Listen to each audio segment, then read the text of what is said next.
శ్రీ మహాగణాధిపతయే నమః. ఓం శ్రీ గురు సాయినే నమః.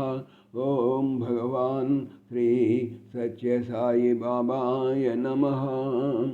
ఆత్మీయులందరికీ సాయిరామ్. 1963వ సంవత్సరం డిసెంబర్ నెలలో సనాతన సార్ నుండి బాబావారి దివ్యవాణి తెలుసుకుందాం. సాయిరామ్. ఆనాడు నరకాసురుని వధించినారంటే మీకు వచ్చే లాభం ఏమిటి?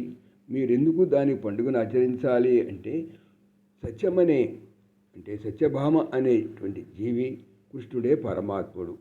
పంచభూతములే నరకాసురుడు నివసించినటువంటి పంచదుర్గములు.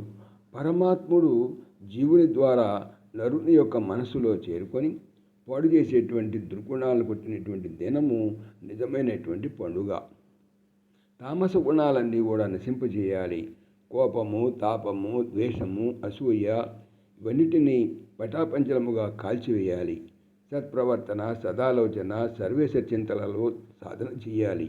ఆత్మశాంతిని, మనోనిగ్రహాన్ని అనుగ్రహించండి. దుర్గుణాలంటిని దూరము చేసి విషయమని ఏ కష్టము వచ్చినా బాధ అని తెలియకుండా చేయండి అని భగవంతుని ప్రార్థన చేసుకోవాలి. తన తల్లి పిల్లి తన బిడ్డని 7 చోట్లకు మారుస్తుంది. తానే ఎత్తుకొని పోయి కొత్త చోట్లలో పెడుతుంది.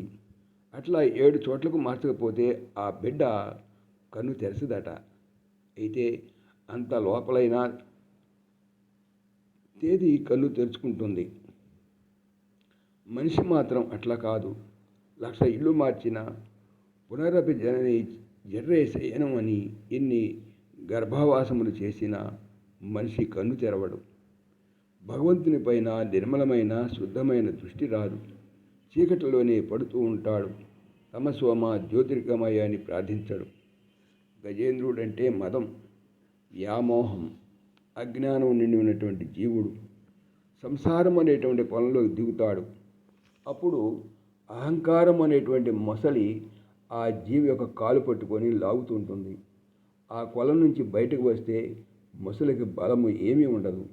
ఆ జీవుడు ఎప్పుడు శరణాగతుడవుతాడో అప్పుడు మహావిష్ణువు సుదర్శనాన్ని అనుగ్రహిస్తాడు.